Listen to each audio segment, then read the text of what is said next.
सभी मित्रों को नमस्कार। जय श्री राम। मित्रों, वीडियो का टाइटल है कि कौन था वह योद्धा जो आंखों पर पट्टी बांधकर लड़ा श्री राम से, भाग 2।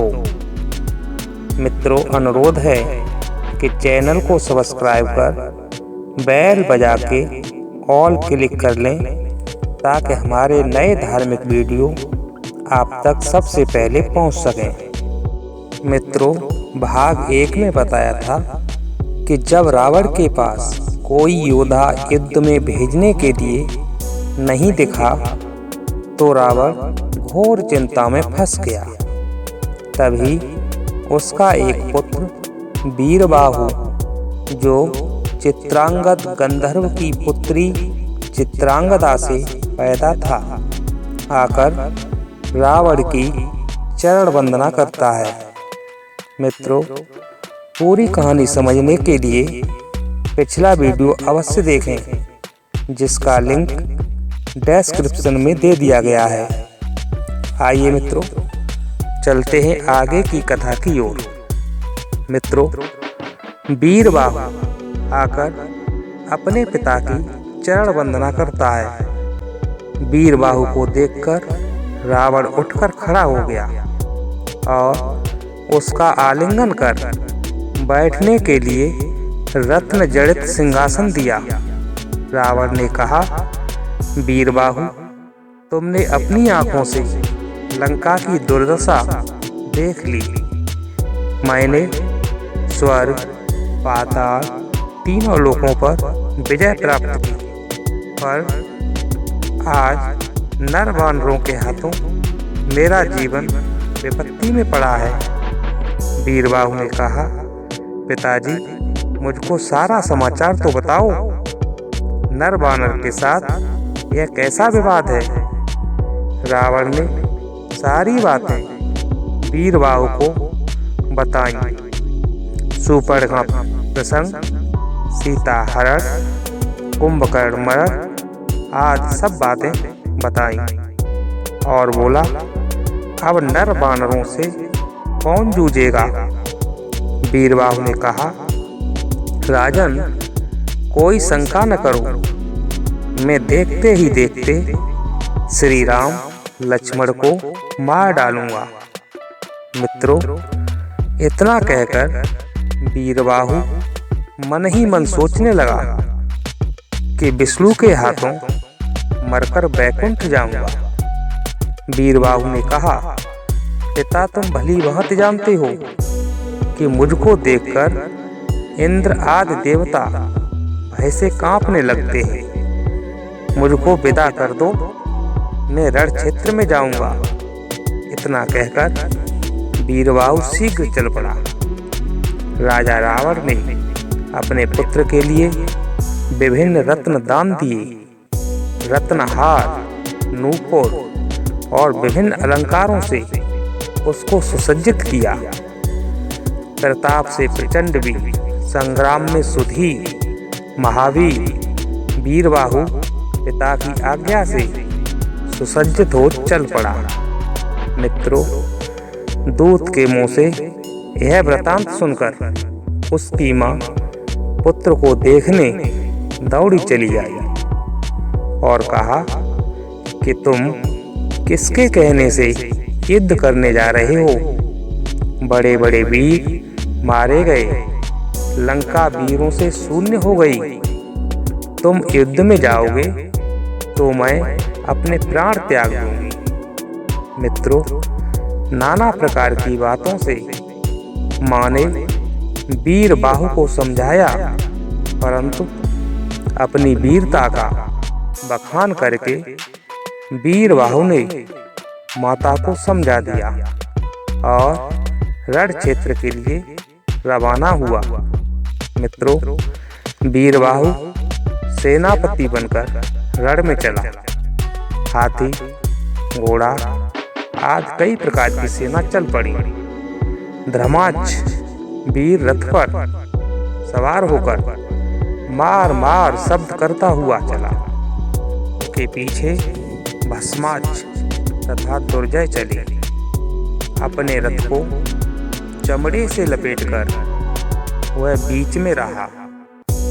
जिसके मुख की ओर वह दृष्टि डालता वहीं भस्म हो जाता।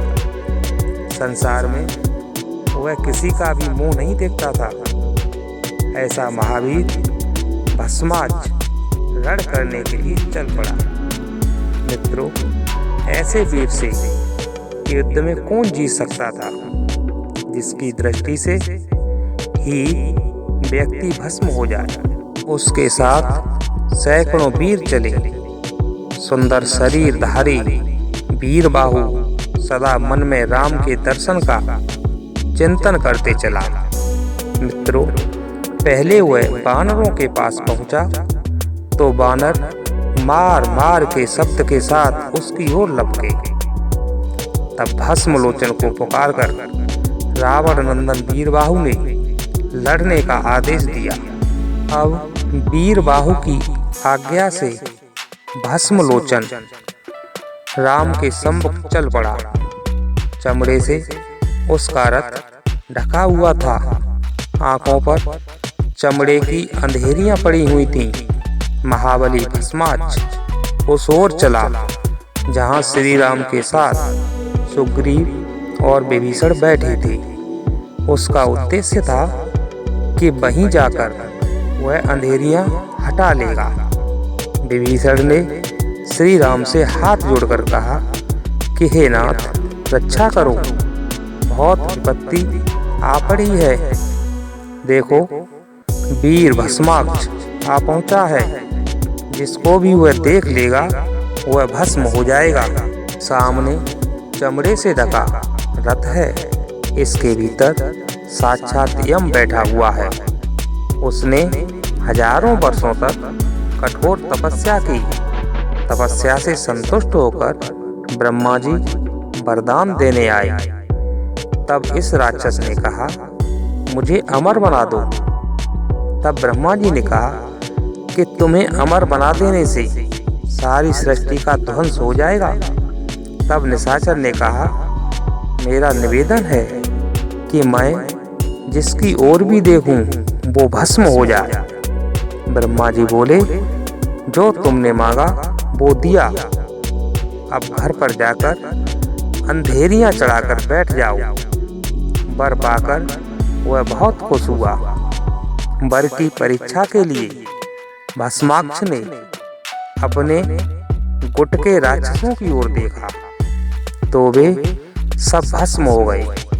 वह बहुत खुश तो हुआ, परंतु उस पापी के स्त्री और पुत्र नहीं रहे। ऐसा पापी आज रण में आया है। प्रभु, इसके साथ युद्ध में सावधान रहना। श्री राम ने कहा, मैं रण से भागूंगा नहीं, अवश्य ही इससे लड़ूंगा, चाहे मैं भस्म हो जाऊं, चाहे वो है। विभीषण ने कहा, प्रभु भयभीत न हो, उपाय की चिंता की जाए, वह अवश्य मरेगा। और कहा, हे नारायण, सुनो, मेरी एक मंत्रणा है, उसके सामने दर्पण रख दो। जैसे ही वह मुख देखने आएगा, दर्पण में खुद को देखकर भस्म हो जाएगा। जब विभीषण ने ऐसा कहा तो राम ने विभीषण को गले लगा लिया। श्री राम ने कहा, सारी सेना एक बगल में हो जाओ, जब तक राक्षस का विनाश न हो जाए। मित्रों, श्री राम ने धनुष पर दर्पण अस्त्र लगाया। बाण छूटकर राम के सम्मुख बना रहा। राम के साथ जितने भी कपी थे, बाण के कारण सभी के मुख दर्पण बन गए। मित्रों, राम के सम्मुख भस्मलोचन ने अंधेरियां हटा ली। भस्माक्ष ने जिसके ओर भी देखा दर्पण ही दिखा। मुख न देख सकने से राक्षस बिगड़ खड़ा हुआ।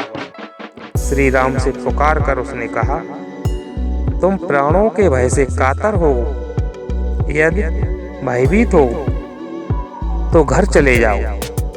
राम ने कहा, हे राक्षस, तुम्हें मृत्यु की इच्छा है तो अभी यम के घर भेज देता हूँ। क्रोधित होकर राक्षस राम के निकट चला। राम को देखने के लिए वीर ने आंखें खोल दी। राक्षस के सम्मुख राम ने दर्पण रख दिया। दर्पण में अपना मुंह देखकर राक्षस तुरंत भस्म हो गया। मित्रों, वीडियो कैसा लगा? जय श्री राम, जय श्री कृष्ण।